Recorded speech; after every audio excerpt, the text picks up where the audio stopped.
Egunon, eta eskerrik asko gaur honea etortzeagatik. Lehenengo aurkezpena egingo dut, nire eskubita hemen Martin Ibabe, Añarbeko mankomunitateko, Urak mankomunitateko lehendakaria, eta ni Mikel Arruti, Lezoko alkatea.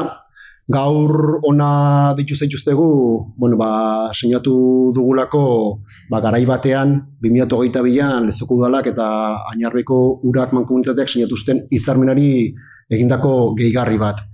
Pixka batola gogoratzeko edo, 2022ko martxoan sinatu zen hitzarmen hartan, ordura arte Lezoko eskutan edo Lezoko izenean zeuden goi hornidurako sistema batzuk, Añarberi transferitu zitzaizkion.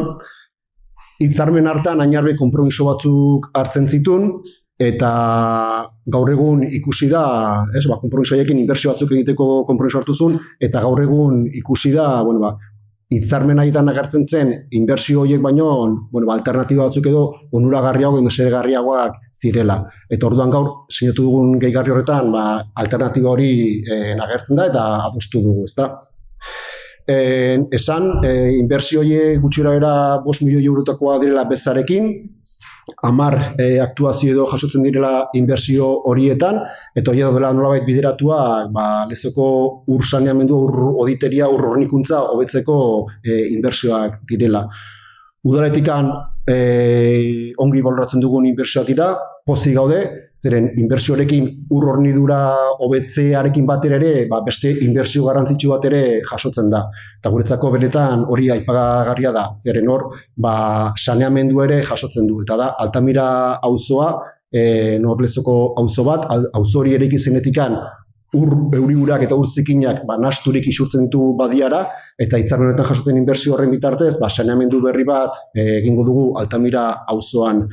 Inbertsio hori gutxura bera 800.000 eurokoa da bezi gabe, eta adostu duguna da, bai Añarbe eta bai udalaren artean, Añarbeak 72aren finantzatuko dula, eta 28 Lezoko udalak finantzatuko dula. Esan bezala udalarentzat inbertsio hori benetan garrantzitsua da, behingoz hor genuen arazo hori, alegia ur zikinak zuzenean badiera isurtze hori, arazo hori konponduko dugulako, eta saneamendu sistema honekin ur zikin horiek bideratuko direlako Loiolako araztegira, eta eman beharreko tratamendu eman ondoren, jada ur garbi horiek edo tratutako ur horiek isuriko ditugulako itsasora. Beraz, guretetikan eskerrak ematea, Añarbeko mankomunitateari, tramo honetan, bide guzti honetan, erakutsi duen konpromisoagatik, eta lan tekniko honetan ere, berak bere esperientzia dira gure esku jarri duelako, eta orduan eskertu berak egindako lan guzti hori, eta nire partetikan bentsat besterik ez nila hitza Martin emango diot, berak azalduko delako beto inbertsioak, eta... Eskerrak zuei, Mikel. Gaur, alkatiak ondo esan duen bezala, aurkezten dugu obra honek oso ondo adierazten du guretza mankomunitatearen baten xedea. Udalerri guztiei kalitatezko zerbitzuak ematia. Haien tamaina edo kokapena edozein izan da ere, baliabideak eta ahalegina gainera elkartuz. Hitzarmen honen bidez, esan den bezala, bi helburu estrategiko beteko dira, alde batetikan Altamira auzoko hondakin urak behar bezala bideratu eta tratatu, eta bigarrena Añarbeko hornidura sarea Jaizkibel inguru bilketen menpe dauden gunetara edatzea.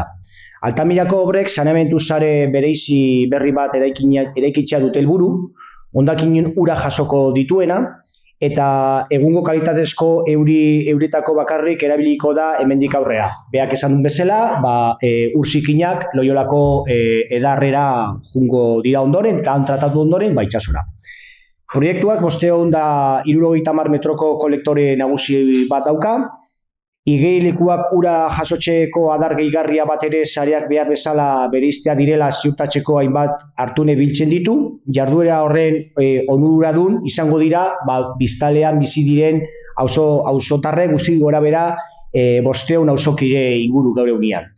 Bai eta udal igerilekuetako eta institutuko erabiltzaileak ere hobetoko tratamendua izango dute uraren inbertsio hauekin.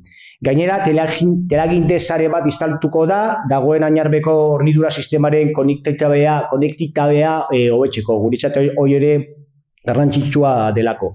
Eta bestalde, bigarren aldia, Mikel ondo esan duen bezala, hitzarmenaren baitan hainbat inbertsio egingo dira Lesoko ur horniduran, ur hornidura osoa iaia hobetzeko, besteak beste, Darieta, Amesti eta Elortegi deposituak modernizatuko dira, sistemaren arteko konexio hodi berriak instalatu ondoren.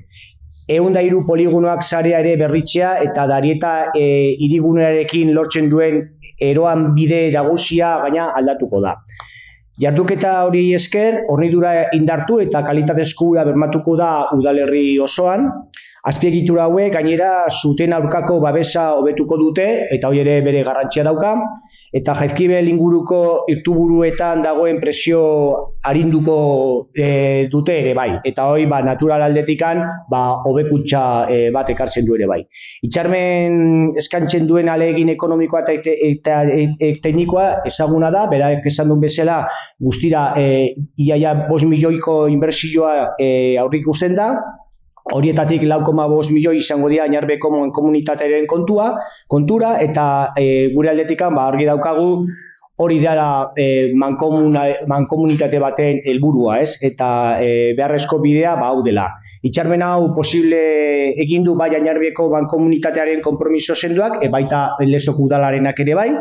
Eta nik uste bi erakundeen arteko koordinazio honekin, gaur egunean lortzen dena da Lesokoko hobekuntza nabarmen bat, eta Añarbek ere bere helburutasuna lortzen du. Eta nire aldetika, ez baldin badaude galderaik, hori da dena. Eta berriro eskerrak eman Lesoko udalari. Nik amaitzeko hori da, Martinek Bukera esan duna. Erakundeen arteko elkarlan bat izan dela, eta ikusten dela horrelako elkarlanetan, azkenean herritarrak izaten direla mesede gehien jasotzen dutenak, eta orduan guztien partetik ere elkarlanean jarraitzeko asmoa eta borondatea badugula.